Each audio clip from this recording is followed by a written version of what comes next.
In medical news, doctors from Johns Hopkins feel like they can use all of the limbs and joints from the starting 10 players in Chicago-Cleveland to form one healthy person. And the EPA announces record-breaking...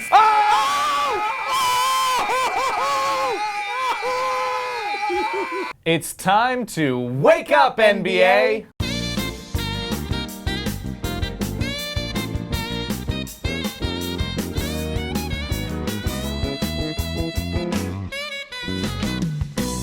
Welcome to Wake Up NBA, brought to you by the Microsoft Surface. We are knee-deep in the second round, joined by Ryan Nanny.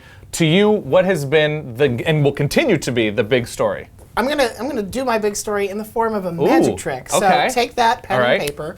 I'm not gonna look. I want you to write down a number between 1 and 10 and show it to your camera. Okay. Tell me whenever you've done it. Here is the number. I've got it. Okay, put the number down. Okay, face down. Is that number more than the number of three-pointers Tony Allen has allowed to the Golden State Warriors? Yes. Oh, yes, it is. It's 4. Because Tony Allen has given up 0 three-pointers to Golden State. And they are just shutting them down on defense in all facets. They've held them under 91 points in 2 straight games. Mm-hmm. Golden State got held under 91 points in 2 games in the regular season. Total. Yeah. It is just masterful how well they are defending them from the perimeter to the inside, making them work for every shot, which is making them not shoot comfortably and take miss a lot of free throws, miss a lot of the perimeter jumpers that they're open looks, but they're tired looks. Yes. And that, I think, is the biggest story, that Memphis is imposing its will all over the court. And it's not even just outside. Yes. And you mentioned the three-pointers. Zach Randolph and Gasol are doing a masterful job work inside. And so it's sort of pick your poison at this point with Memphis. So good, not relying on jump shooting in the way that most teams now are, playing so well on offense, playing obviously getting in the heads perhaps, we'll discuss this later, of Golden State shooters. And I think that's fair. My big story is the injuries in Chicago-Cleveland. We mentioned at the top, and it at this point, because the one seemingly healthy star-ish player is Joakim Noah, and he's terrible. He's disappeared. But between Kevin Love, Kyrie's getting worse by the minute. His hip, his foot, his leg, and just in general. He looks like he's laboring badly out there. And he's overcompensating and hurting other limbs. So that's ugly. LeBron and his ankle, he'll play, but obviously he's been hobbled. Are turnovers an injury? Does that count? Turnovers do count as an injury. Obviously, Pau Gasol and his hamstring. It's looking a lot like Chicago from the last 2 or 3 years. Tristan Thompson, though, healthy and playing really well, surprisingly. Tristan Thompson is there, and Mozgov is playing nicely, but just really it's... But when you're saying, hey, Tristan Thompson is healthy, that sort of tells you it's looking more and more like, hey, whoever plays slightly less sloppy in the last 2 minutes is probably going to win this series. Right. So, smaller story. Let's look at smaller. As good as Memphis's defense has been, that's how bad Houston's defense has been against the Clippers. Which has been weird. And Houston had a very competent defense all through the regular season. Harden did get much better than he was, but in this playoff series, Harden, Trevor Ariza, Dwight Howard, they are almost defensive. They're like non-factors. So I kind of understand why they're doing Hack a DeAndre. Right. Because it's just embarrassing when they have to play floor defense. It is. It really is. The Clippers are making like 50% of their shots. It's just stupid. Which, Spencer Hawes went 2 of 2 from behind the arc. That's where they are right now. Like a 30% three-point shooter. My little story, smaller story, actually dovetails with that nicely because Austin Rivers is a thing. Oh my God. Austin Rivers is a dang thing for pretty much a benchless Clippers team other than Jamal Crawford all season long. Austin Rivers really out of nowhere because he just looked like a baby giraffe out there for so long, just clumsy and ineffective. And now suddenly he's hitting threes, he's getting to the rim. And by the way, an element of the Clippers attack that has been missed with Chris Paul not at 100% clearly. Yes, and still looking fine, but Austin Rivers has been a revelation. Between Austin Rivers and Otto Porter, it's been an early playoff of like, oh, this guy is, out of nowhere.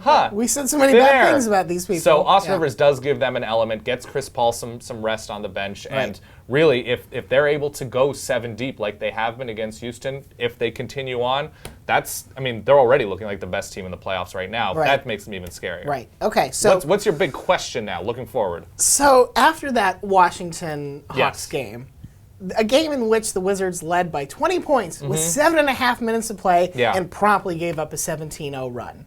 The question to me is, who do you trust less at this Right. point between the Wizards and the Hawks? Because they're both capable of playing so poorly for such long stretches of the game that you can have. It's like, how did Atlanta fall into that hole in the first place? Played Right. terrible in the first half. Right. And then how does Washington give that up? I think the question is probably going to be answered by which big men they can get something reliable out of. Nene had a very nice true. game 3 for Washington, but was terrible in the first 2 games. Al Horford is disappearing for At large stretches at a time, stretches. Millsap's clearly beat up. But yeah. there's just, I mean, it feels like a coin flip, and it's a bad kind of coin flip. It does, and I actually think that the big difference maker or makers beyond Otto Porter again, who has come out of Yes, nowhere. he's He had been very 9 nice or off the something bench like for 9 them, boards. yeah. So he's giving them, he's filling up the stat sheet in various ways. I think the big X factor at this point is Washington's ability to go smaller, and Paul Pierce and his experience and able to keep Washington's big men and just the squad in general into the game. And that's Right. been amazing in John Wall's Right, absence. right, So right. that might be the edge for me. Okay, your looming question as we look forward to the end of round 2. Is Golden State, are they a mental case at this point on the Ooh, yeah, perimeter? right. Is what Tony Allen and the Grizz are what they're doing, is that really confounding Golden State to the point where they're lacking Right. confidence and they just don't believe in that system? And is it a byproduct of Steve Kerr not being able to adjust his obviously first time in the playoffs as a head coach? And I really think with the Grizzlies' ability to defend in so many different ways and to score in different ways, I think the Splash Brothers it's going to take a major turnaround to sort of like, we need to like go into the film room, we need to just chart out something new to get them going, because right now it doesn't look like they're there. Yeah, it actually might be Steph and Clay trying to get to the hoop more, because when Right. they've done that in Yes. this series, with the exception of Game 2 with Klay Thompson, they've been reasonably effective. Right. So you almost feel like, okay, if they're shutting down that avenue to you, force them to do something different. Correct. Because Tony Allen on the perimeter is just going to be He's like this. a He's swarm. this the Stop it, entire stop time. it, stop You know it. that's true. Right, I know, yeah. He's not touching you, so you can't get mad. Absolutely not. All right, now it's time for our brand new segment with our friends Seth and Roger of SB Nation called Where in the World. Fellas? Thanks, Dan and Ryan. For our first edition of Where in the World, we decided to take reader submissions from all over the planet to see which players fans are most interested in.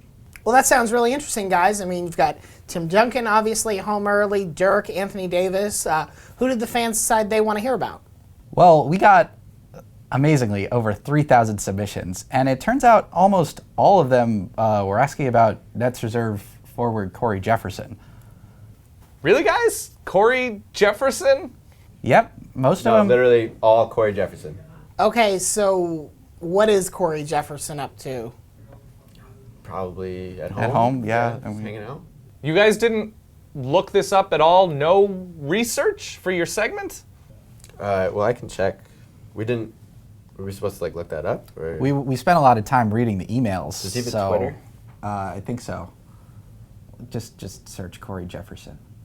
All right, fellas, I guess we'll try again next week. Thank you to everybody watching Wake Up NBA, brought to you by the Microsoft Surface. Go NBA playoffs. We'll see you soon.